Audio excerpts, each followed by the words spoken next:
Good morning. Before you pour that first cup of coffee and decide, again, that breakfast can wait, I want you to hear something. Every single morning, while you were still asleep, your liver made a decision for you. It looked at your blood sugar, decided you needed fuel to wake up, and released a wave of glucose into your bloodstream, right on schedule, whether you eat or not. That's not a theory. That's basic human physiology, something your body has done since before you could talk. The only question is, what happens next? And after 50, what happens next is not what happened when you were 30. I'm Dr. Kang, and I've spent more than 15 years in internal medicine and nutritional biochemistry, which in plain language means I study what food, timing, and habit actually do to the human body at the level of blood, hormones, and cells. Not what sounds healthy, what is measurably happening inside you. And today I want to talk about something almost everyone over 50 has done, is doing right now, or has been told to do on purpose: skipping breakfast. Stay with me, because by the end of this video, I'm going to walk you through 5 specific patterns of breakfast skipping. So not just skip or don't skip, but 5 distinct ways people actually do this, each with its own effect on your blood sugar. And the last one, the 5th one, is the one that worries me the most as a physician, because it's the one that can fool your annual blood test into telling you everything is fine. I'll explain exactly how that happens and exactly what to ask your doctor to check instead. If you only watch one part of this video, let it be that one. I'm not here to sell you a supplement, and I'm not here to talk you into some breakfast program. I don't have one. I just want you to understand what's happening inside your own body, because once you understand the mechanism, you stop needing anyone, including me, to tell you what to do. You start being able to figure it out yourself. So let's start with the body part we're actually talking about, because blood sugar is a phrase people throw around without really picturing what it means. Right now, floating through your bloodstream is glucose, sugar essentially, but the specific kind your cells burn for fuel. Your body needs it in a fairly narrow range. Too little, and your brain, which runs almost entirely on glucose, starts to falter. That's the shaky, foggy, irritable feeling you may already know. Too much circulating for too long, and that excess sugar starts to quietly damage the lining of your blood vessels, your nerve endings, your kidneys, your eyes. It's not dramatic. It doesn't hurt. You don't feel your blood vessels being damaged, but it is happening meal after meal, year after year, and by the time it produces a symptom, you can feel a great deal of the damage is already done. 2 organs manage this whole system for you. Your pancreas, which releases insulin. Think of insulin as the key that lets glucose out of your blood and into your cells, where it can actually be used. And your liver, which acts like a warehouse, storing extra glucose when you have plenty and releasing it when you're running low, like, say, overnight while you sleep and haven't eaten in 8 or 10 hours. Here is the part almost nobody explains to you. And it's the single idea I want you to carry through this entire video. Every morning, whether you eat or not, your body releases a burst of cortisol, your primary stress hormone, timed to help you wake up and become alert. One of the things cortisol does is signal your liver to dump a wave of stored glucose into your bloodstream to give you energy for the day ahead. This is called the dawn phenomenon, and it is completely normal. Every one of us has it at every age. At 25, 30, 35, your body handles that morning glucose wave beautifully. Your pancreas responds quickly. Your muscles are efficient at pulling glucose out of the blood, and the whole system resets itself within an hour or 2, whether you eat breakfast or not. But after 50, several things change quietly at the same time. Your pancreas responds to glucose more slowly than it used to, a normal, gradual part of aging that researchers have documented for decades. Your muscle mass, which is actually your single largest reservoir for clearing glucose out of your bloodstream, has likely declined somewhat, especially if you're less active than you were at 40. And your cells, particularly muscle cells, become somewhat less sensitive to insulin signal, a shift often called age-related insulin resistance. None of this means you're broken. It means the machine runs a little differently than it did, and the habits that once didn't matter now genuinely do. So keep 3 words in the back of your mind as we go through this list, because you'll see at least one of them in every single item. The dawn phenomenon, that morning glucose release I just described. The second meal effect, how, what, and whether you eat at one meal changes how your blood sugar responds at the next one. And glycemic variability, how much your blood sugar swings up and down across the day, which matters almost as much as the average number itself. Most breakfast advice you've ever heard focuses on calories. Should you eat breakfast to control your weight? Should you skip it to lose weight faster? Almost nobody talks to you about timing, about what your liver is doing to your blood sugar before you've even opened your eyes, about how what you do or don't do about it changes your risk for something as serious as type 2 diabetes. That's the conversation I actually want. Let's get into it. The first pattern, and I suspect a lot of you are doing exactly this one right now, is skipping breakfast entirely and starting your morning with nothing but black coffee. Here's why this earns the first spot on a list about blood sugar. Coffee itself, black coffee with no sugar, has a fairly small direct effect on glucose in most people. That's not the issue. The issue is what coffee does alongside an already elevated cortisol level. Caffeine is itself a mild trigger for the release of stress hormones, including cortisol and adrenaline. So what you have most mornings is your natural dawn phenomenon glucose release from your liver stacked on top of a caffeine-driven cortisol bump, with absolutely nothing coming in to help your body use or buffer that sugar. Protein to slow things down, no fiber, no fat, just a rising tide of glucose in your bloodstream with the door standing wide open and nothing walking through it. For someone in their 30s, this rarely matters. Their pancreas and muscles mop it up fast. For someone past 50, especially if you're already dealing with some insulin resistance, this pattern can mean your blood sugar sits mildly elevated for a longer stretch of your morning than it would if you'd eaten something. Research on the dawn phenomenon, published through diabetes and endocrinology journals over the past 2 decades, consistently shows that fasting state glucose swings are more pronounced and take longer to settle in adults with reduced insulin sensitivity, which describes a meaningful share of people over 50, whether or not they've ever been told they have prediabetes. So what should you actually do? You don't need to abandon your coffee. I'm not asking you to give up a genuine pleasure for no reason. What I am asking is that you stop letting coffee be the only thing that touches your stomach for 4 or 5 hours after waking. Even something small, a boiled egg, a handful of nuts, a spoon of plain yogurt, gives your body something to work with alongside that caffeine, slows the glucose rise, and gives your pancreas and your muscles a chance to actually engage instead of watching sugar pile up unused. The second pattern is closely related, and it's the one I see catch people off guard the most. Skipping breakfast, and then when hunger finally wins, usually somewhere between 10 and noon, breaking that long fast with something sweet. Pastry, a bowl of sugary cereal, a glass of juice, which so many people still consider a healthy way to start eating again. Here's why this one deserves its own slot, separate from simply skipping. This is where the second meal effect I mentioned earlier really shows its teeth, except in the wrong direction. Normally, the second meal effect is a good thing. Eating a balanced breakfast actually improves your blood sugar response to lunch, because your body essentially primes its insulin response earlier in the day.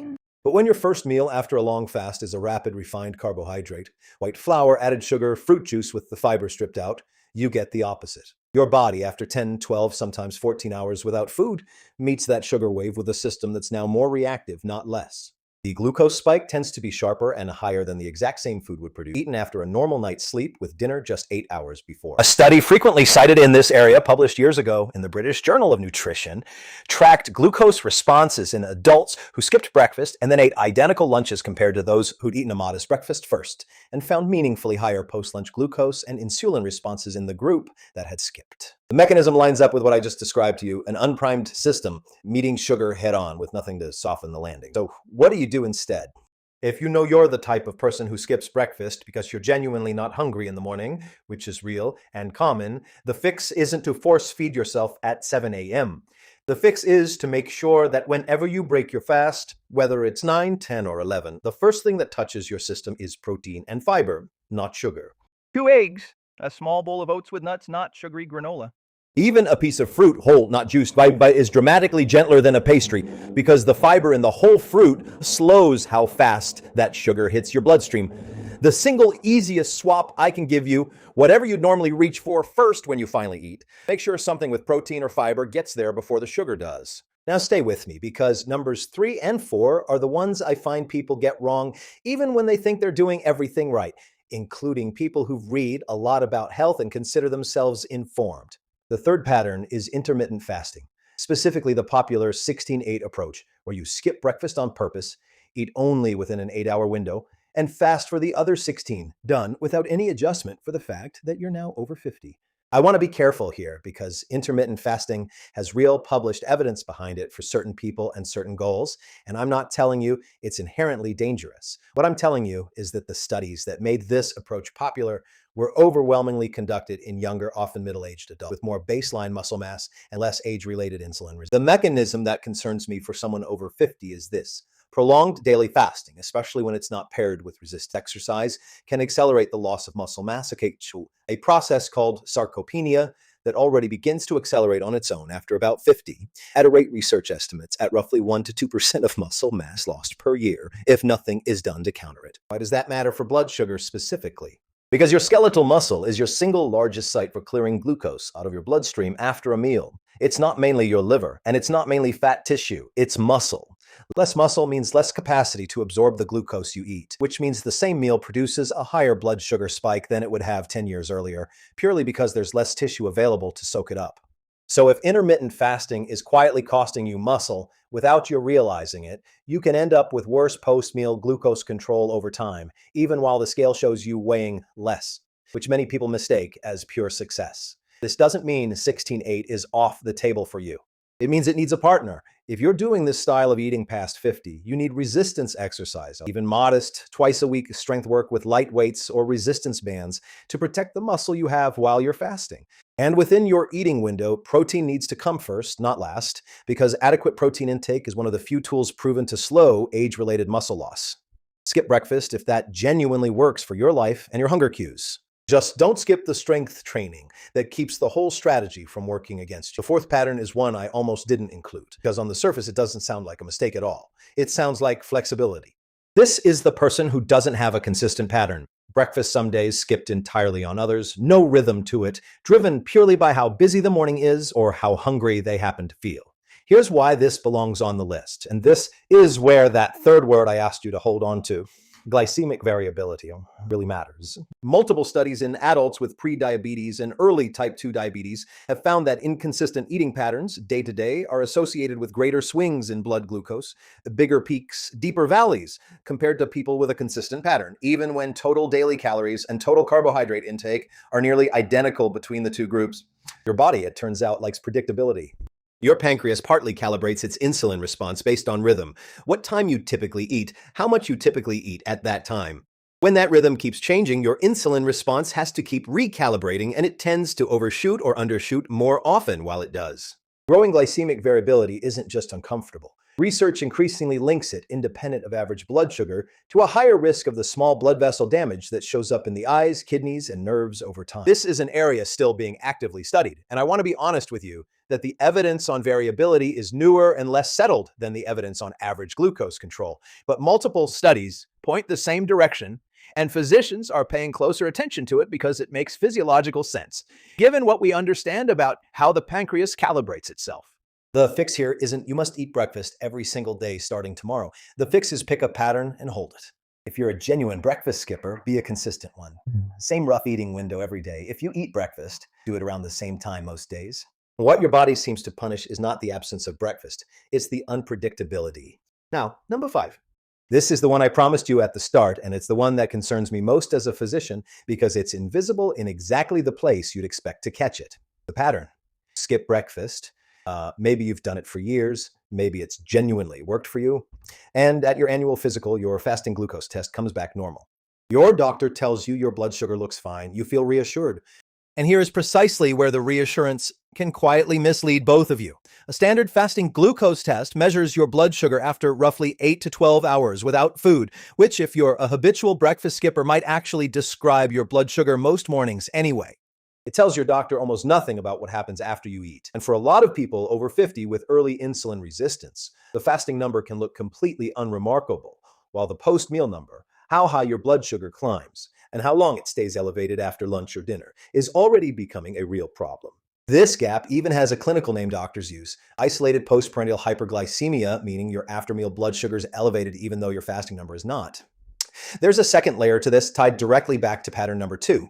If you're someone who skips breakfast and then, as we discussed, tends to overeat or eat something more processed to compensate later in the day, your fasting glucose the next morning can still come back looking normal, while your actual glucose exposure across that day, measured properly, was considerably higher than someone who ate 3 moderate balanced meals. Fasting glucose is a single snapshot. It was never designed to capture a pattern like that.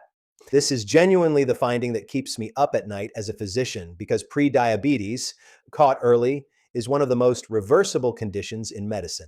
And it is routinely missed for years precisely because the one test most people get, the fasting glucose at their annual checkup, isn't sensitive to this specific pattern. So here is exactly what I want you to do. At your next appointment, ask your doctor specifically for a hemoglobin A1C test, which reflects your average blood sugar over roughly the past 2 to 3 months rather than a single morning snapshot, It's inexpensive, it's standard, and it's far more likely to catch a slow-building problem than fasting glucose alone. If you're a habitual breakfast skipper, mention that to your doctor directly because it's relevant context they may not otherwise think to ask about. And if your A1C comes back in the pre-diabetes range, which the American Diabetes Association generally defines as 5.7 to 6.4%, that is not a diagnosis to be frightened of. It's an early warning most people never get the chance to act on because they never got tested the right way in the first place. I want to give you something to hold on to through all 5 of these because a list like this can start to feel like just another set of rules. So here it is, the one line I want you to remember. You are not being punished for skipping breakfast. You are being asked after 50 to give your body a rhythm it can trust. Let me tell you about a patient of mine. I'll call him Robert, 64 years old, retired, married, the kind of patient who reads his own labs before I even get to explain them. Robert had skipped breakfast for nearly 30 years. Habit from his working days never broke it in retirement. His fasting glucose, year after year, came back fine. And honestly, so did his sense of himself as a fairly healthy man. Then, on something close to a whim, I asked for an A1C alongside his usual blood work. It came back at 6.1. Solidly in the pre-diabetes range. He was stunned. He'd been fined for 30 years by the only number he'd ever been shown. We didn't tell Robert to force down a big breakfast he didn't want. We looked at his actual pattern. Skip in the morning, ravenous by early afternoon, a large, late lunch that was almost entirely refined carbohydrate because it was quick. We changed one thing at a time. He kept skipping his early morning meal because that genuinely suited him, but he moved his first meal earlier to around 10 and made sure it started with protein. Usually eggs, sometimes a piece of grilled fish left over from the night before. 6 months later, his A1C had dropped to 5.6 out of the pre-diabetic range entirely. Nothing about his life felt restrictive to him. As he put it to me, it felt like something he'd added to his mornings, not something he'd been forced to give up. That's really the thesis of this whole video if I had to compress it into a single sentence. This isn't about fear, it's about food chemistry. Understanding what's actually happening in your bloodstream so you can work with your body instead of guessing against it. Let's talk about how you actually put this into practice, because I don't want to leave you with 5 warnings and no plan. First, protect your morning cortisol wave instead of fighting it blind. Whatever time you first eat, 7, 9, 11, make sure protein or fiber arrives before sugar does. This single habit does more for your blood sugar than almost any other change on this list. Second, if breakfast genuinely isn't for you, be consistent about it. A predictable pattern day after day seems to matter to your pancreas nearly as much as what you actually eat. Third, if you're doing any form of intentional fasting, pair it with resistance exercise. Twice a week is enough to start. Protecting your muscle protects your ability to clear glucose from your blood for the rest of your life, not just today. Fourth, stop treating fasting glucose as the whole story. Ask for an A1C. It is one of the cheapest, most informative tests in medicine, and most people over 50 are never offered it unless they ask. And here's where I'll bring in something from my own background, because it genuinely fits this topic rather than being decoration on top of it. In traditional Korean eating patterns, the philosophy is often called yaksik dongwon. Food and medicine share the same root. Breakfast was never treated as optional or as an afterthought squeezed in around coffee. A traditional Korean breakfast is bap, rice, guk, a warm soup, and a handful of small banchan side dishes, often including fermented vegetables like kimchi. It is structurally almost exactly what modern glucose research recommends without ever setting out to some protein, some fiber, some fermented food, taken at a consistent hour every single morning of a person's life. It's not a supplement, it's not a trend. It's simply a culture that built breakfast into its rhythm rather than treating it as negotiable. But I want to be honest with you here because I promised you at the start of this video that I wouldn't dress anything up as automatically safer just because it's traditional or Korean. That same breakfast, soup and kimchi and fermented side dishes, can be quite high in sodium, sometimes higher than people expect, and for anyone managing blood pressure or kidney concerns, that's a real trade-off worth knowing. Not something to wave away because the meal happens to be traditional. The lesson I want you to take isn't eat Korean food. It's eat with rhythm and eat with something in every meal that slows your sugar down. That principle happens to be old, and it happens to be one my own culture leaned on long before anyone had a glucose monitor to prove it right. But it's the principle that matters, not the flag on it. Now, a few honest limits, because I'd rather you trust every word of this than feel talked into something. Everything I've described tonight is general guidance, built from population-level research. It is not a diagnosis of you personally, and it cannot replace an actual conversation with your own physician who knows your history, your labs, and your medications. If you're living with diabetes already, particularly if you're on insulin or a sulfonylurea medication, please do not restructure your eating pattern, including your breakfast habits, without your doctor's input. Skipping meals while on those particular medications carries a real risk of dangerously low blood sugar. And that is not a risk I want anyone taking on the strength of a video. If you're on dialysis or managing advanced kidney disease, the sodium point I just made about traditional soups and fermented sides matters considerably more for you, and your renal dietitian's specific guidance should always take priority over anything general I say here. And if you take blood thinners like warfarin, be aware that a sudden large shift toward vitamin K-rich vegetables, the kind that often show up in a fuller breakfast, can interact with your medication. So any significant dietary change is worth a quick conversation with whoever manages that prescription. And to be absolutely clear about something I never want this video to imply, nothing here should be taken as a reason to stop a medication your doctor has prescribed, skip a scheduled blood test, or delay a screening you're due for. Everything I've walked you through tonight is meant to sit alongside good medical care, never to replace it. Let's bring this all the way home with a quick recap, because I know that's a lot to hold on to. Number 1, black coffee with nothing else lets your morning cortisol wave rise unchecked. Add a small bite of protein or fat alongside it. Number 2, breaking a long fast with something sugary produces a sharper glucose spike than the same food eaten normally. Make sure protein or fiber gets there first. Number 3, 16-8 fasting without resistance training can quietly erode the muscle you need to your glucose.